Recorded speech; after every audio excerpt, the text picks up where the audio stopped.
What do narcissists do when they get STDs? And why will they give you one and blame you? Why would they knowingly gamble with your body and trust like this? Have you ever felt that cold dread, that sickening realization that the person you trusted most might be the source of a profound, intimate betrayal? It's a violation that cuts deeper than words, and you need to understand the chilling why behind a narcissist's recklessness with your health. For years I've heard the stories, the hushed confessions in my sessions. People like you, their worlds shattered by the discovery of an STD passed on by someone who claimed to care. As one client, her voice trembling, shared with me, "It wasn't just my body. He infected my trust, my ability to feel safe with anyone, ever again." This isn't just about poor judgment. It is about a pattern, a darkness we need to expose. Are you sitting there thinking, "No, not my partner. They wouldn't. They couldn't"? Let me be painfully clear. They absolutely can, and many will knowingly or recklessly expose you to STDs. They will lie, they will hide, they will risk your very well-being without a second thought. It's not an accident. It is often an extension of their manipulative playbook. They see your health, your body, as just another pawn in their game. And why? Why this particular brand of cruelty? Sometimes it's about a disgusting, twisted form of control, a way to mark you, to bind you to them through shame or sickness. Their broken inner script seems to whisper, "If you are damaged goods like me, you won't leave." One client shared in a session, the pain still fresh. "My ex gave me HPV and never told me. He knew. I think he wanted me to get it, so I'd feel too ashamed to ever be with anyone else." This isn't love. This is a calculated contamination, a desperate, dark strategy to keep you tethered to their toxicity. Think about it. You are trapped, not by chains, but by a virus, by a secret. They might know they have something, or they might blissfully, dangerously ignore glaring signs in themselves because, let's be honest, narcissists, especially the malignant ones, are not paragons of self-care or responsibility. They avoid doctors like the plague they might actually be carrying. They prefer the fantasy of their own perfection to the reality of a diagnosis. One client actually described in a consultation how her narcissistic ex, when confronted with symptoms, just shrugged and said, "It is probably nothing." Then he went about his business, leaving her to deal with the fallout. They'll glance down at something suspicious on their own body and dismiss it. "Oh, what is that?" Never mind. They run from truth. They sprint from accountability. They seek refuge in denial. This isn't just about avoiding a clinic visit. It's a fundamental rejection of any reality that doesn't worship them. So please hear this as a critical warning. If your partner displays narcissistic traits, assume they are capable of this level of betrayal. Cheating is common for them, and with cheating often comes the reckless Russian roulette of unprotected sex. They bring home more than just lies. They can bring home infections that can haunt you for years. Things that, as someone in our community put it, mess up your body's balance so much you feel like you are constantly fighting something off. These aren't minor inconveniences. They are serious, sometimes lifelong health issues. And you know what? They might even be perversely pleased to know you are suffering, because to them, your pain can feel like their power. What happens when they are the ones who actually get an STD? Do you ever wonder if they feel even a shred of the shame or fear you would if you discovered you had an STD? The truth is, their reaction is a world away from what you'd expect from a responsible, caring adult. When a narcissist gets an STD, it's not a wake-up call for them. It's just another inconvenience to their desires, another secret to manage, another lie to spin. They don't see it as a health crisis, they see it as a PR crisis. Their first instinct: hide it, deny it, bury it. They will conceal, they will camouflage. They will carry on as if nothing is wrong. A client shared in a session, her realization dawning much later. He started ghosting me for weeks at a time. Later, I realized it was probably when he had visible sores he didn't want me to see. Then he'd reappear all charming, like nothing happened. This isn't just about avoiding embarrassment. It is about maintaining their FAA day at all costs, even if it means knowingly putting you and others at risk. They won't get treatment if they can avoid it. They won't inform past partners. They certainly won't abstain. Imagine this. They get diagnosed or strongly suspect they have something. Do they pause, reflect, warn others? Number, for many, it is full steam ahead. They continue their conquests. They continue their betrayals. They continue their contamination. This isn't just negligence. It is a profound lack of empathy, a chilling disregard for the well-being of anyone but themselves. It's like they view other people's bodies as disposable playgrounds for their own gratification. And if they can't hide it, or if you discover it, then comes the blame game, the deflection, the outright lies. The narcissist might retort, It must have been you. Or, you are the one who is dirty. I was clean before I met you. They are masters of projection. They take their shame, their irresponsibility, their recklessness, and they hurl it at you with venomous accuracy. It's a devastating one, two punch. First the infection, then the accusation. You might find yourself in a bizarre situation, as a client of mine detailed in a session. She confronted her narcissistic husband after a doctor's visit confirmed an STD. He swore up and down it wasn't him, even tried to make her feel guilty. It was only when his other partner called my client, also infected, that the truth,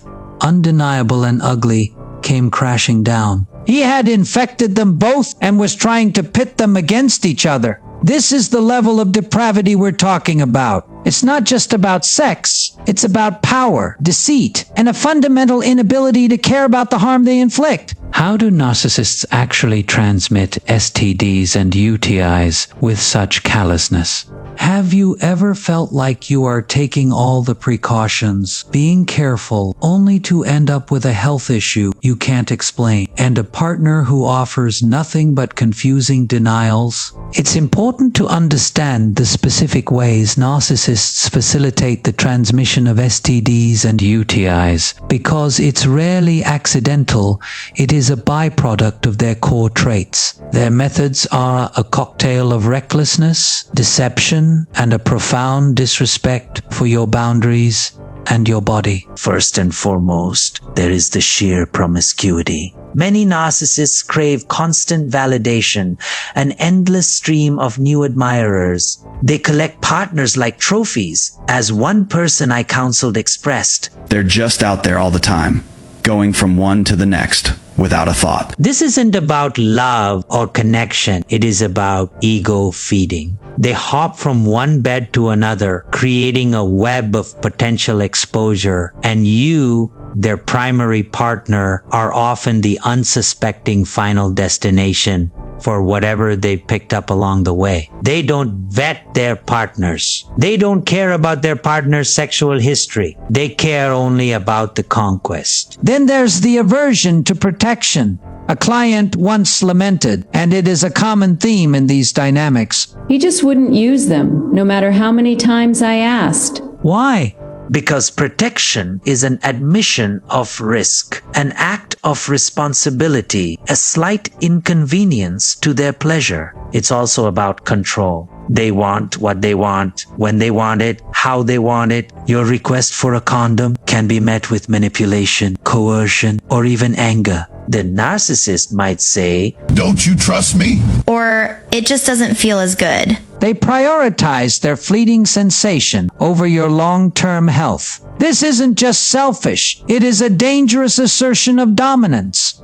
deception is their native language. They will lie about their sexual history. A client told me her ex-husband had HPV and never disclosed it, even getting angry when she, sensing something was off, became hesitant about intimacy. She only found out definitively after their separation, stumbling upon a medical chart. He was actively risking her health, perhaps, as she suspected, to later blame her for bringing it into the marriage if she ever found out. This is the insidious nature of their deceit. It's not just withholding truth, it's actively constructing a false reality to cover their tracks and sometimes to intentionally harm. And let's not forget the UTIs. While not always sexually transmitted in the classic sense, the stress, the changes in your body's pH from dealing with a narcissist, and their often unhygienic or forceful sexual behaviors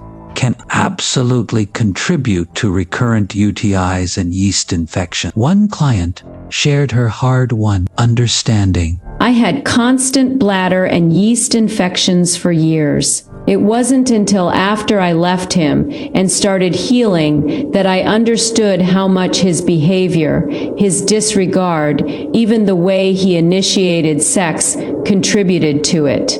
Their physical presence, their lifestyle, their disregard, it all takes a toll on your body in ways that can be deeply unsettling and persistent. They create an environment, both emotionally and sometimes physically, where your body is constantly under siege. Why on earth will a narcissist give you an STD and then have the audacity to blame you for it? Does your head spin trying to comprehend how someone could infect you and then, with a straight face, accuse you of being the source? It's a level of gaslighting so profound, it can make you question your own sanity. But it is a classic narcissistic maneuver, a cornerstone of their defense mechanism when their disgusting behavior is exposed. Understanding why they do this is crucial to protecting your mind, even as you deal with the physical betrayal. The primary reason is their pathological inability to take responsibility. Accountability is like kryptonite to a narcissist. Admitting they gave you an STD means admitting they were reckless, unfaithful,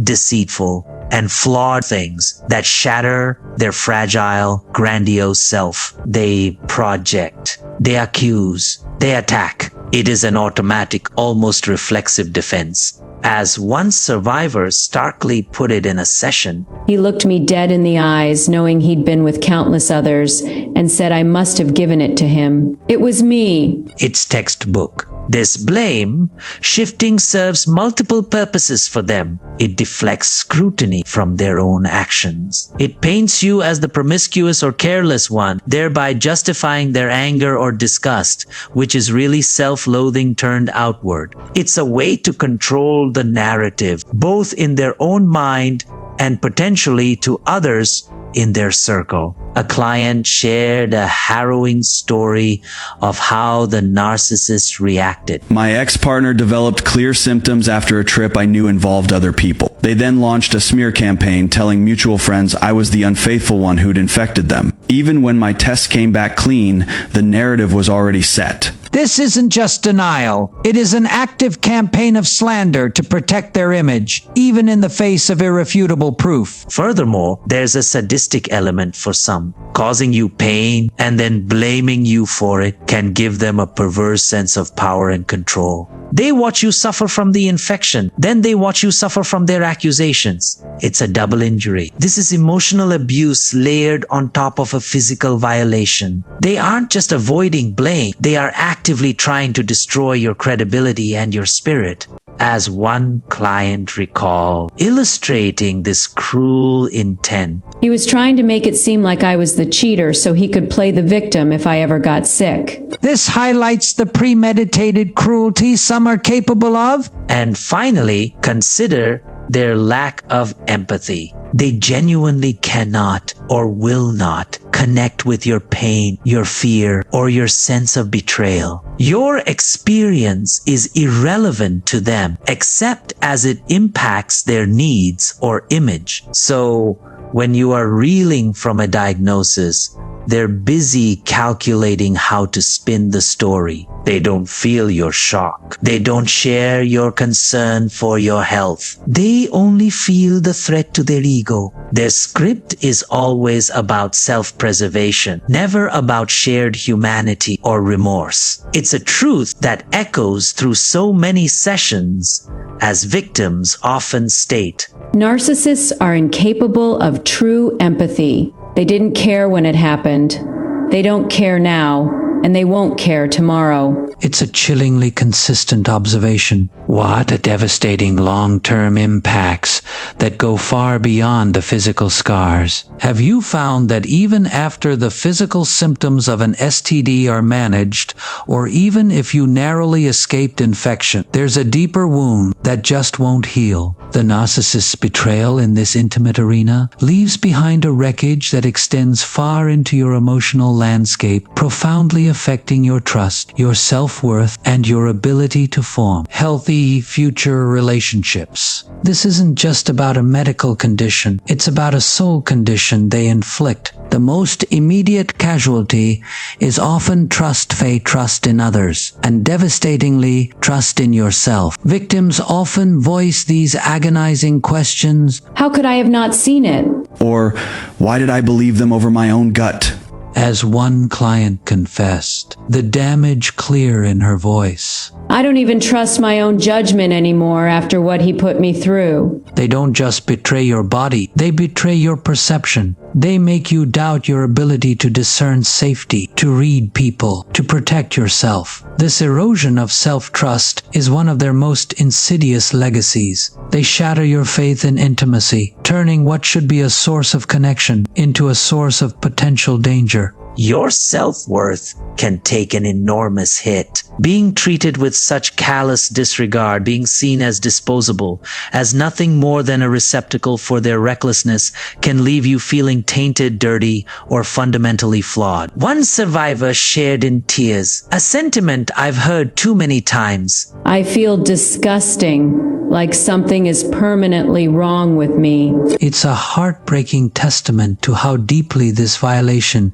can alter your relationship with your own sexuality and desirability. The blame they heap on you, their accusations and projections, can internalize, making you feel responsible for their abuse. This is a heavy burden, and it's one they deliberately place on your shoulders. Future relationships become minefields. How do you open yourself up to intimacy again when your last experience was so damaging? The fear of being reinfected, either physically or emotionally, can be paralyzing. You might find yourself overly cautious, suspicious, or unable to fully connect. Disclosing your own STD status, if you contracted one, becomes another hurdle, fraught with anxiety about judgment or rejection, even though it was never your fault. A client admitted, her fear palpable. I am terrified to even think about dating again.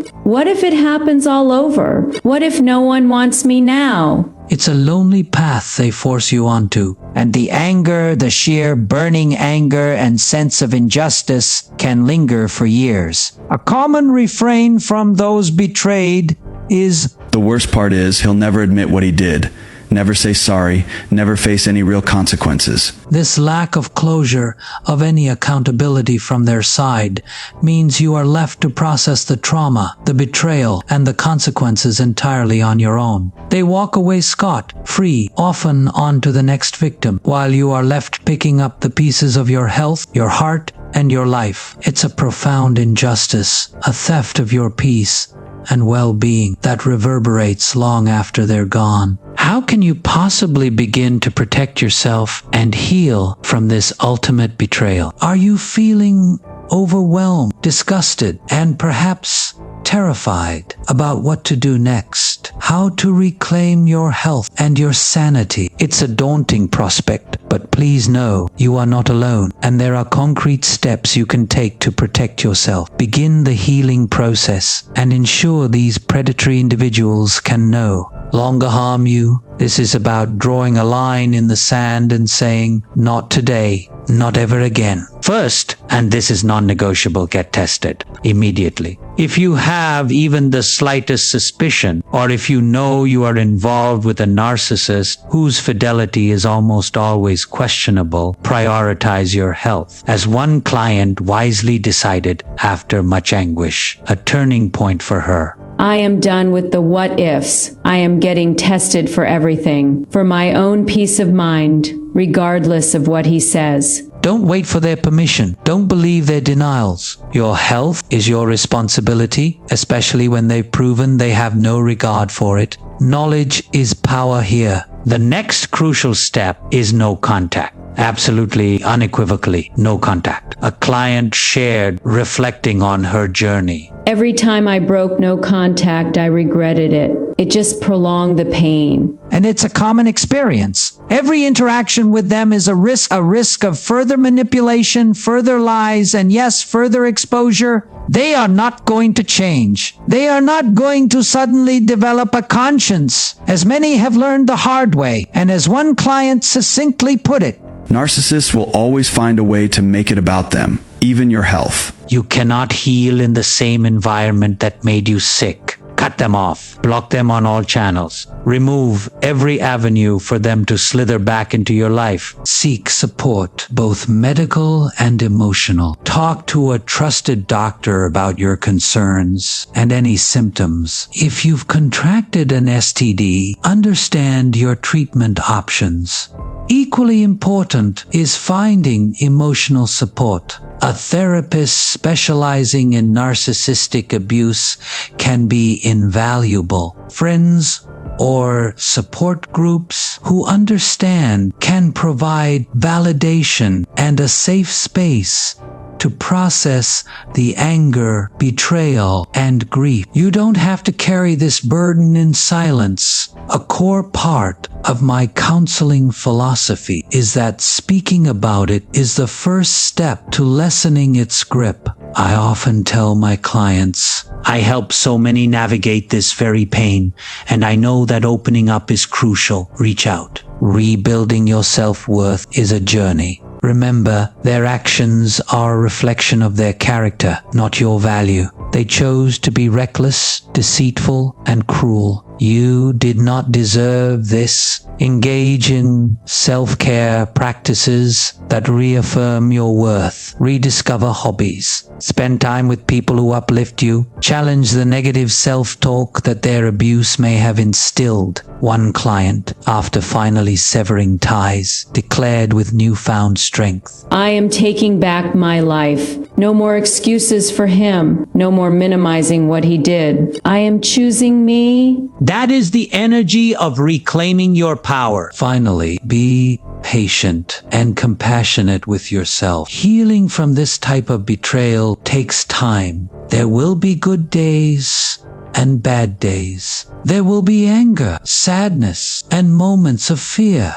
Allow yourself to feel those emotions without judgment. As one client bravely affirmed in a session, a mantra for her own recovery, He can lie all he wants. He can try to make me feel small, but I know the truth and I am focusing on my healing, not his sickness. focus on your healing, your safety, and your future. You are resilient. You can and will get through this, emerging stronger and wiser, leaving them to their own miserable, self-created chaos. If you are looking for ongoing support and a community that truly understands, I invite you to join our channel where we delve deeper into narcissistic abuse and recovery. Here, you'll find not just information, but that vital push you might need, alongside a community of individuals who are walking this path ready to support you. Feel free to share your experiences in the comments below. Your story matters and could even be a source of strength or a point of discussion in an upcoming video. You can press the join button to become an active part of our growing community, or if today's conversation resonated with you, the thanks button is a wonderful way to show your appreciation. And if you feel that pull, that readiness to truly begin moving forward and take that courageous first step toward deep healing, please don't put it off. Reach out to a counselor in your area to start that journey. Or if you feel a connection with my approach, you can contact me directly for personalized guidance. And remember, and I want you to truly hear this, you can heal. You will heal. The most important thing is to just start today. Thank you for being here.